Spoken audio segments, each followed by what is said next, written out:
Salam, selamat pagi, salam sehat, dan salam damai sejahtera buat kita semuanya. Saudara-saudari, jemaat Tuhan yang berbahagia dimanapun kita berada, saya mengajak kita terlebih dahulu untuk bersama-sama berdoa sebelum kita mendengarkan firman Tuhan. Marilah kita bersatu dalam doa. Kami mengucap syukur atas kasih dan karunia yang masih Tuhan berikan buat kami di pagi hari ini. Tuhan menjagai kami sepanjang malam, dan Tuhan memberikan nafas kehidupan yang baru di hari yang baru yang akan kami jalani. Biarlah hidup kami seturut dengan kehendak Tuhan. Firman-Mu yang akan kami terima, teguhkan hati kami, kuatkan iman percaya kami, agar kami dapat hidup seturut dengan firman Tuhan. Berfirmanlah Engkau ya Bapa, sebab kami telah siap untuk mendengarnya. Amin. Jemaat Tuhan yang berbahagia, Bapak Ibu, Saudara-saudari, yang menjadi renungan buat kita di akhir pekan hari ini, hari Sabtu tanggal 11 Oktober tahun 2025, yaitu yang tertulis di dalam kitab 1 Raja-Raja pasal yang kedua, ayat 1 sampai ayat yang ketiga. Saya akan membacakannya buat kita semua. Beginilah firman Tuhan.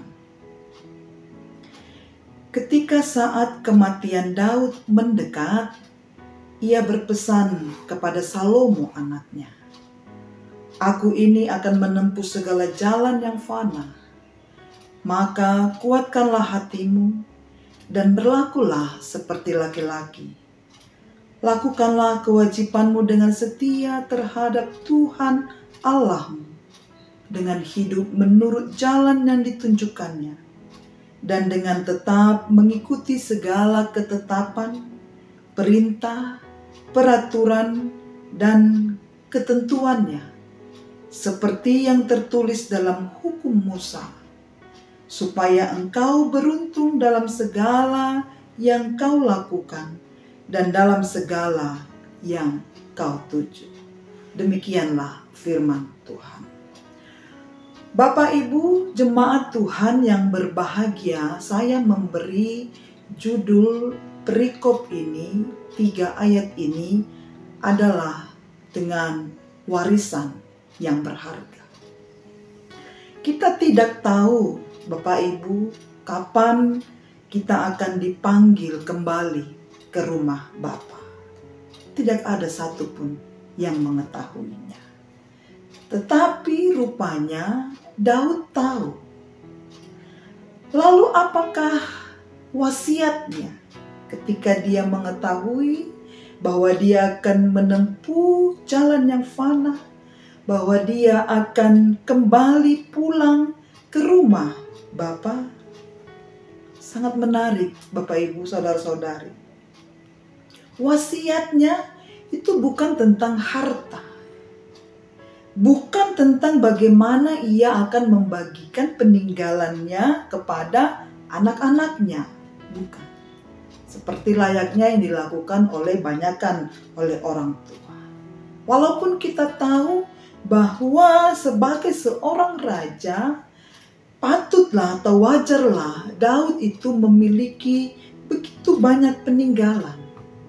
Dia begitu banyak memiliki kekayaan, Bapak Ibu.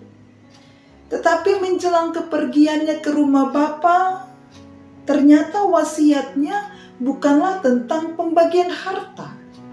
Bukanlah tentang pembagian warisan berupa harta benda. Tapi ia menitipkan warisan yang jauh lebih bernilai dibandingkan emas dan perak, dibandingkan dengan kambing dan domba, dibandingkan dengan tanah dan lain sebagainya. Mendekati kematiannya, Daud memberikan nasihat-nasihat yang sangat berharga kepada Salomo anaknya, agar kerajaan Salomo kelak dapat menjadi kokoh. Mari kita lihat nasihatnya, saudara-saudari. Yang pertama, Nasihatnya adalah agar Salomo itu berani menanggung apa yang perlu ia pikul sebagai seorang raja. Salomo tidak boleh menggantungkan dirinya selamanya kepada ayahnya. Kuatkanlah hatimu dan berlakulah seperti seorang laki-laki. Itulah pesan, itulah peringatan. Dia harus menjadi kuat walaupun tanpa diktean ayahnya, walaupun tanpa penyertaan ayahnya Daud. Dia harus menjadi tetap kuat. Saudaraku yang terkasih, ini nasihat yang sangat penting dari seorang ayah kepada anaknya, atau dari orang tua kepada anaknya, kepada pinoparnya. Suatu saat orang tua, suatu saat sang ayah itu akan mati. Dan pinopar kita dan anak kita itu harus sanggup memikul beban panggilannya sendiri. Betul? Kita tidak bisa selamanya mendikte, kita tidak bisa selamanya menyertai anak-anak kita, keturunan kita. Tapi dia harus mampu walaupun tidak ada lagi bimbingan dari orang tuanya. Walaupun tidak ada lagi bimbingan dari ayah dan ibunya. Inilah yang sangat indah, pembelajaran yang sangat berharga, saudara-saudara. Tidak ada gunanya membuat anak bergantung sepenuhnya kepada orang tua. Tidak ada gunanya kita mewarisi kekayaan kepada anak-anak kita kalau hati mereka itu jauh daripada Tuhan. Maka berbahagialah orang tua yang sejak kecil anaknya diajarkan untuk hidup takut akan Tuhan, untuk hidup selalu dekat akan Tuhan. Nasihat berikutnya adalah Bapak Ibu Saudara-saudari, Daud itu mengajarkan Salomo untuk mengikuti firman Tuhan, ketetapan Tuhan, aturannya Tuhan, seperti yang tertulis di dalam Tauratnya Musa. Dan inilah rahasia kesuksesan Daud sebagai seorang raja, Bapak Ibu. Dia bukanlah raja yang paling hebat dalam strategi perang, tidak. Tapi kalau kita lihat mazmur-mazmurnya yang begitu banyak, kita melihat betapa ia tetap selalu takut kepada Tuhan. Dia selalu setia kepada Tuhan dan dia selalu bergantung kepada Tuhan. Dan menyerahkan sepenuhnya kehidupannya hanya kepada Tuhan saja. Itulah kunci kesuksesan Daud.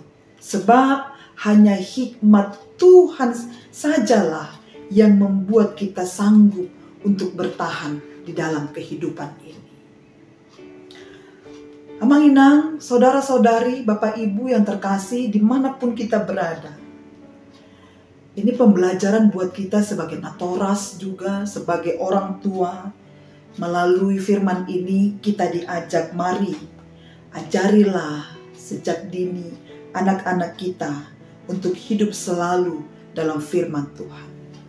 Ajarilah sejak dini anak-anak kita untuk selalu taat di dalam firman Tuhan.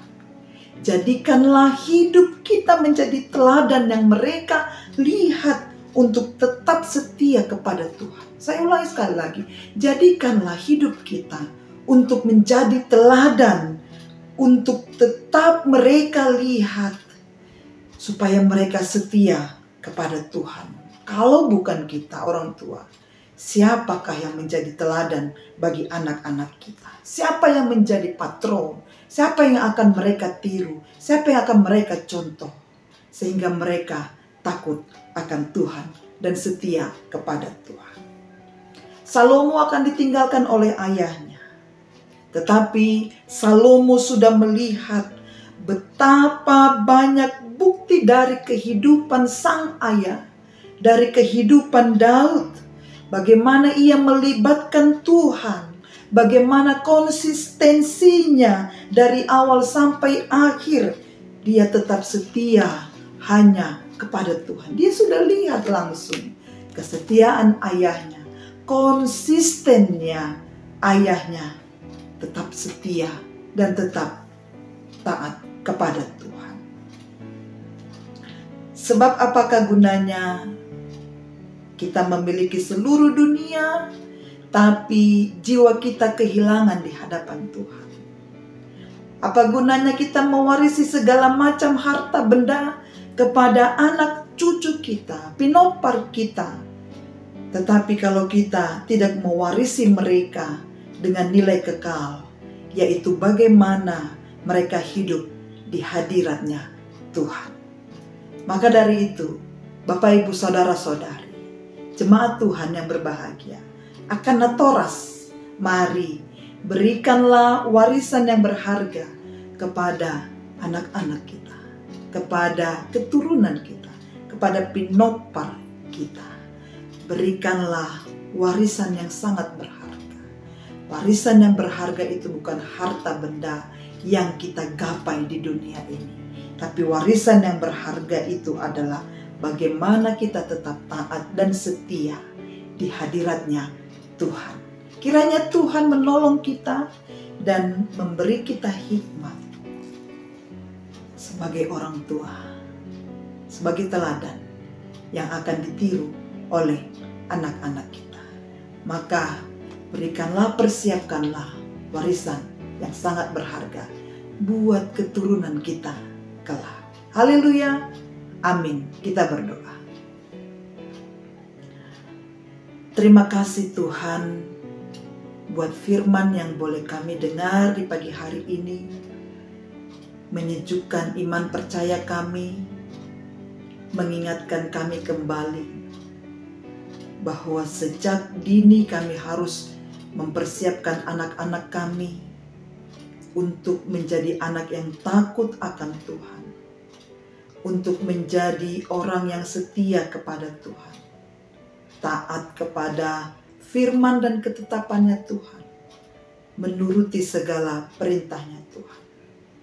Mengingatkan kami sebagai orang tua, sebagai natoras, bahwa harta warisan yang perlu kami persiapkan itu bukanlah berupa benda, uang, permata, sawah, ladang, kambing domba.